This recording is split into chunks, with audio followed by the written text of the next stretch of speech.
একটা বিষয় নিয়ে বাংলাদেশে আজকে তোলপাড়, বিভিন্ন জায়গাতে এই কথা হচ্ছে। এমন কি সর্বোচ্চ মহলের সর্বোচ্চ ব্যক্তিরা পর্যন্ত এই কথা বলতেছেন যে জান্নাত নাকি একদল বিক্রি করতেছে। আমরা দেখছি ওই যে একটা রাজনৈতিক দলের কথা বলেছি, যাদের ভূমিকা আমরা 50 বছর আগে দেখেছি, আমরা দেখছি এদের কিছু কিছু সদস্য আমাদের নিরীহ মা বোনদের বাসায় গিয়ে গিয়ে মা বোনদের কাছে গিয়ে কিসের টিকিট বিক্রি করছে? টিকিট বিক্রি করছে, জানেন তো? আচ্ছা বলেন তো, কারো কাছে কেউ জান্নাত বিক্রি করতে পারে? জান্নাত দেওয়ার মালিক কে? এখন যদি আপনি জান্নাতের কাজ না করেন, জান্নাতে কি যেতে পারবেন? কথা বলেন না কেন, জান্নাতে যেতে পারবেন?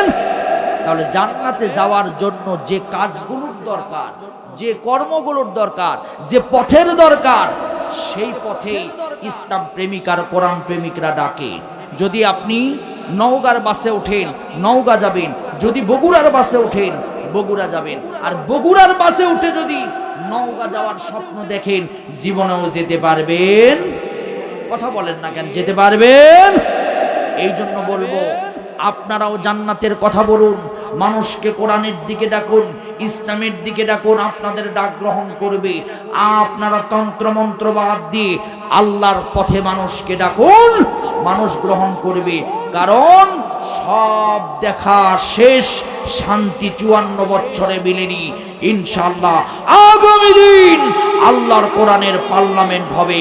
কারা কারা তার পক্ষে দুহাত তুলে দেখায়া দেন। তাহলে আমরা জান্নাতের টিকিট বিক্রি করি না।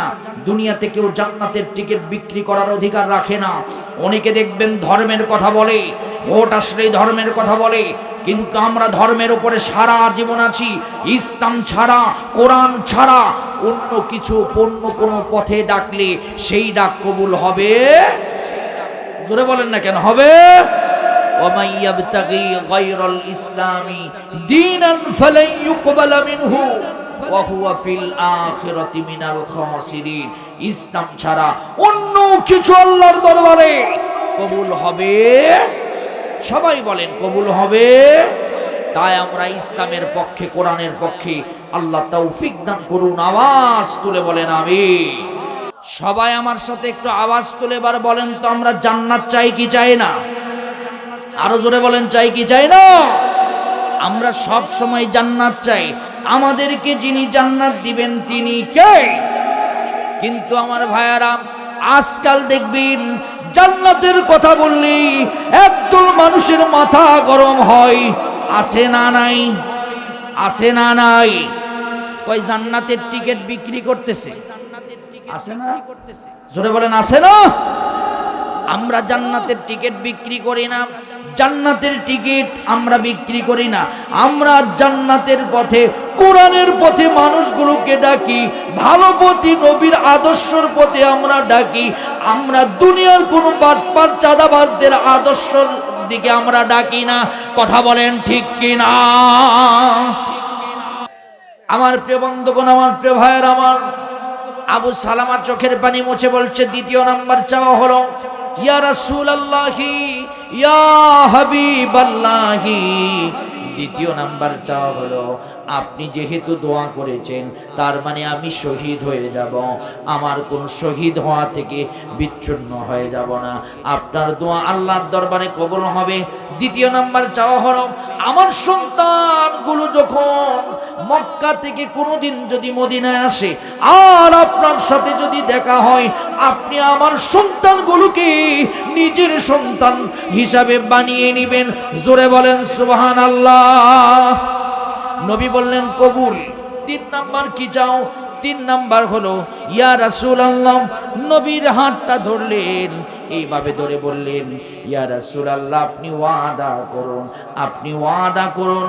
আল্লাহ নবী বললেন, 2টা কথা বললে ওয়াদা করতে হলো না, 3য় নাম্বার কথার জন্য কেন ওয়াদা করতে হবে? নবী আপনি ওয়াদা করুন। আবু সালামাকে আল্লাহ নবী বললেন, হে আবু সালামা, তুমি ইসলামের জন্য ঘর ছেড়েছ, বাড়ি ছেড়েছ, দেশ ছেড়েছ, নারী ছেড়েছ, সন্তান ছেড়েছ, আর আমি তোমাকে ওয়াদা দিতে পারবো না। ওয়াদা দিলাম, কি কথা বলো? বলছে, ইয়া রাসূলুল্লাহ, ইয়া হাবিবাল্লাহ, আমার স্ত্রী দুনিয়া ছেড়ে যখন বিদায় নিয়ে চলে যাব, আমার স্ত্রী যখন এই মদিনায় আসবে, আপনি আমার স্ত্রীকে নিজের স্ত্রী হিসাবে গ্রহণ করবেন। আল্লাহর নবী আর কোনো কথা বললেন না। যুদ্ধ শুরু হলো। আবু সালামা যুদ্ধে শহীদ হয়ে গেলেন। আল্লাহর নবী দাফন কাফন করলেন। কিছুদিন পর একদিন মসজিদে আমার নবী নামাজ পড়াচ্ছিলেন, নামাজের ইমামতি করছিলেন। নবী ছিলেন রাষ্ট্রের ইমাম, নবী ছিলেন নামাজেরও ইমাম। এখন যারা নামাজ পড়ানোর যোগ্যতা রাখে তাদেরকে আমরা রাষ্ট্রের ইমাম বানাবো ইনশাআল্লাহ। জোরে বলেন না কেন ইনশাআল্লাহ? আমরা নামাজি, আমরা কোনো বেনামাজের পিছনে ছুটবো? জোরে বলেন না কেন ছুটবো? আমরা নামাজিদেরকে ভোট দিব, নামাজিদেরকে ইমাম বানাবো, নামাজিদেরকে আমরা সমাজের ইমাম বানাবো। যেমন মসজিদের ইমাম বানানোর জন্য দেখবেন কত পরীক্ষা নেই, কিন্তু সমাজের ইমাম বানানোর ব্যাপারে পরীক্ষা নেয় না। দেখবেন 500 টাকার একটা নোটের কাছে আর 1 কাপ চার কাছে, 1 কেজি জিলাপির কাছে মানুষ তার ইমান বিক্রি করে দেয়। কথা বলেন না কেন, ঠিক কিনা? আমার ভাইয়ের, আমার প্রিয় বন্ধুগণ, এই জন্য আমরা নামাজি ইমাম বানাবো। সমাজের ইমাম যে হবে সে বড় মসজিদের ইমামতি করার যোগ্যতা রাখবে।